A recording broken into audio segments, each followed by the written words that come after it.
Welcome to Mental Performance Unleashed with Emily Heird. Welcome back to Mental Performance Unleashed with Emily Heird. Emily is a licensed psychotherapist and certified mental performance mastery coach who helps attorneys and legal leaders operate like intellectual athletes, performing at a high level while protecting their mental energy. I'm Leanne Lyon, and in today's episode, we're talking about perfectionism. In high performance environments like law, perfectionism is often rewarded, but it can quietly drain cognitive bandwidth, increase stress, and limit leadership effectiveness.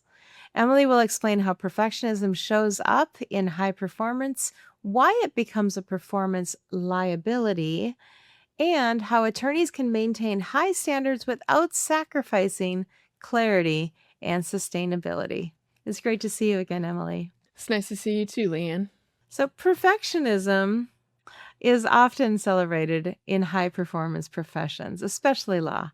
We hire for it, we reward it, we put it on our cover letters. So, let's start here. What's the actual problem with perfectionism? Yeah, so on the surface, perfectionism seems like a great thing. Like in law, especially, perfectionism is the standard. It's high stakes, very little room to no room for error. So, before I challenge it, I want to acknowledge something. Perfectionism got a lot of people in this audience very far. The attention to detail, the refusal to settle, the drive to get it right, the ambition, those are real assets in this profession where the stakes are high. But there's a version of it that crosses a line. And when it does, it stops being a performance asset and starts being a performance liability, as you mentioned. The problem isn't with high standards. The problem is what's driving those standards underneath the surface. So, you draw a distinction in your work between high standards and perfectionism. You said that they look similar from the outside. So, how do you tell them apart? And why does the distinction actually matter for performance? So, high standards are about the work itself. This shows up as meticulousness, attention to detail, a commitment to get it right. And in law, in other arenas, that's not optional. That is the job. Those are all excellent qualities and skills to have. Perfectionism is about the person, and it's not driven by a commitment to excellence. It is driven by fear. Fear of failure, fear of judgment, fear of what other people are going to think, fear that if you get something, if you make a mistake or you get it wrong, then there's something fundamentally about your worth or your identity that's at stake. Perfectionism at its core is really an attempt to control the narrative of how other people perceive us and what they think of us, which is impossible because we can't control what other people think. We certainly can influence it, but we cannot control it. So the way that I identify perfectionism in my coaching work with clients is I start listening for specific patterns. Procrastination is a big indicator that perfectionism is at foot. Sometimes people don't think of themselves as procrastinators, or they think that this is a time management issue. But when the fear of getting something wrong is high enough, like starting that task itself or finishing it becomes almost impossible. The task sits there not because of laziness, but because completing it means submitting it to judgment. And in the legal arena, you are submitting it to judgment, whether it is to a judge, a client, or a partner. So you are opening yourself up for criticism and feedback, which to a person who has perfectionism tendencies is a threat in and of itself. And then the other tell is that there is like a chronic low-grade anxiety, a worry that doesn't really switch off, or a sense that something is always slightly wrong or at risk. That is an indicator. And then the other one that I often investigate is their inner critic. What is their inner critic, their inner voice, their inner dialogue like. And so I started exploring the thoughts behind the stress response, like what they're actually saying to themselves when they make a mistake, when they fear making a mistake, when there's uncertainty, and when something is out of their control. That inner dialogue gives me a lot of data and information. So the thing that's most important for high performers and attorneys to know is that, and the research backs this, like high standards make you better. Standards are not the issue. Perfectionism makes you slower, makes you more stressed, more prone to burnout, and often less effective because the cognitive load of managing that fear is constantly running in the background, and it's depleting the same cognitive resources that you need to do the actual work and for your actual performance. So my goal with my clients is to help them unhook the standards from fear. These are two completely different, separate levers that we can push for performance, but most high performers haven't been shown how to do that and how to move those levers independently. So you've mentioned fear. How does that fear disguise itself in someone who looks like I've got it all together? Yeah, so this looks like kind of conscientiousness. I just care deeply about my work. It disguises itself as work ethic. I'm just thorough. It disguises itself as responsibility. The stakes are too high to cut corners. Not that I am advocating for cutting corners, but there's a difference between being thorough and then over researching, over preparing, over editing to the point of diminishing returns. It disguises itself in our leadership.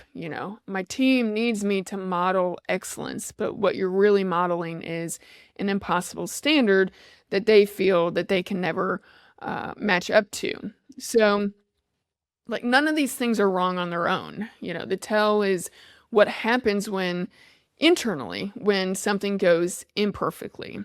The reaction is often disproportionate to the actual consequence. The criticism, that self-criticism is sharp and harsh and swift, and the rumination doesn't stop. So is there a relationship between perfectionism and chronic stress? Oh, absolutely. Yes. So most of my clients, think, and a lot of people think that this inner voice, the inner critic, perfectionist voice is helping them. And from a certain perspective, it did help them get to where they are today, but it is silently killing them. By the time someone gets to me, I'm often seeing this in the body, interrupted sleep, chronic muscle tension in the jaw, the shoulders, the back. When we start talking about the energy that fuels their day, what emerges is a picture of someone running on worry and hypervigilance rather than genuine fuel and excitement and desire to meet the challenges of their job every day. And they haven't taken their foot off the gas, not once. And so some of the most telling signs are that they can't enjoy their own wins. They close the deal, they win the case, they hit the milestone, and before they can even finish celebrating, if they celebrate, then the inner critic has already moved on to that next thing. The goalpost is always moving.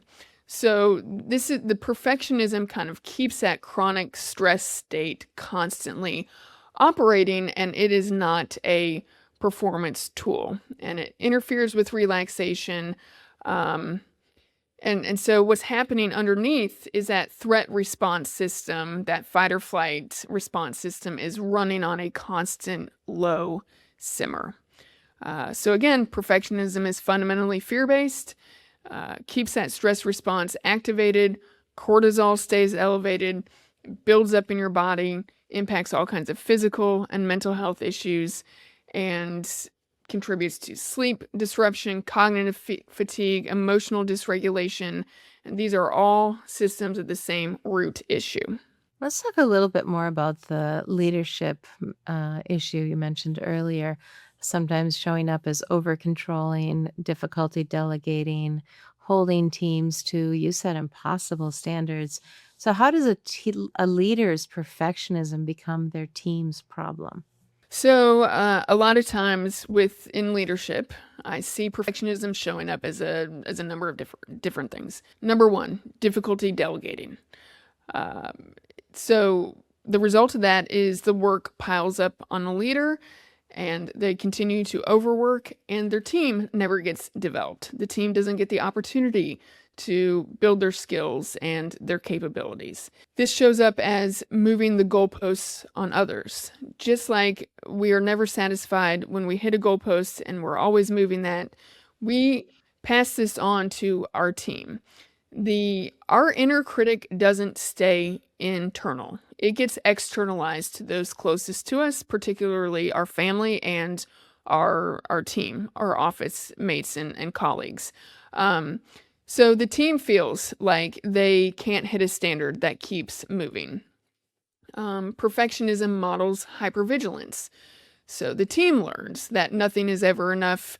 Anxiety and fear become the culture and the environment that they operate in. And then micromanagement gets disguised as quality control. And micromanagement does a few things. It erodes trust with your team. It kind of cuts autonomy, cuts out their autonomy, which is a huge driver of workplace satisfaction, and retention suffers because most people don't like working for a micromanager.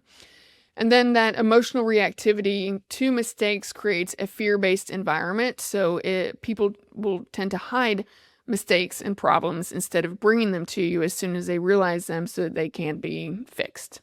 So, you mentioned early in this episode that sometimes perfectionism looks like procrastination, the person who can't start or can't finish because it's never quite ready.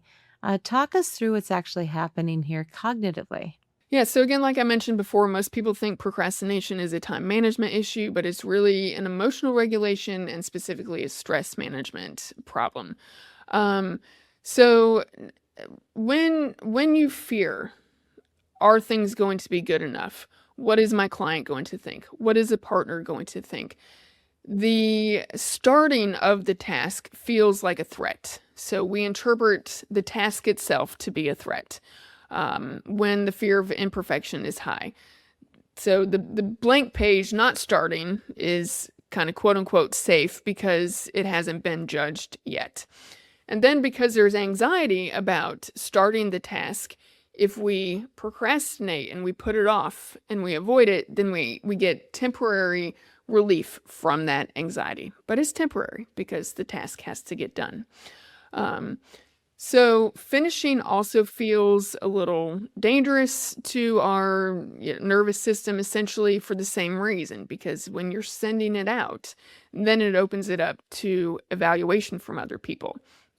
The task gets endlessly refined rather than completed. One more task, one more revision, and avoidance gets masqueraded as preparation. More research, more planning, more analysis before beginning. And until it's that external deadline that forces the start or the completion. So the task itself is a threat because of fear of performance, which is then why they procrastinate. Or, I relate to this as well. So I will say we in this sentence here. Well, I know you work with people who have really built their identity around being exceptional. So, how do you help somebody loosen their grip on perfection without feeling like they're giving up the whole thing that made them successful? Certainly, yeah. So the pushback I hear often, is some version of but this is who I am. This is what makes me good at what I do. And I take that seriously and I don't argue with it because there is some truth in it. There's a lot of truth in it.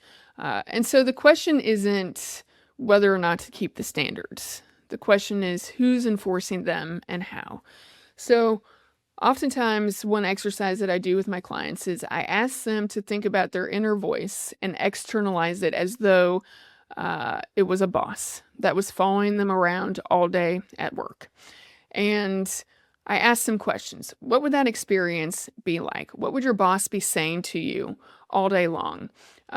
Would your boss ever tell you that you did a good job, that it was enough, that they appreciate the work and the effort that you're putting into your work every day.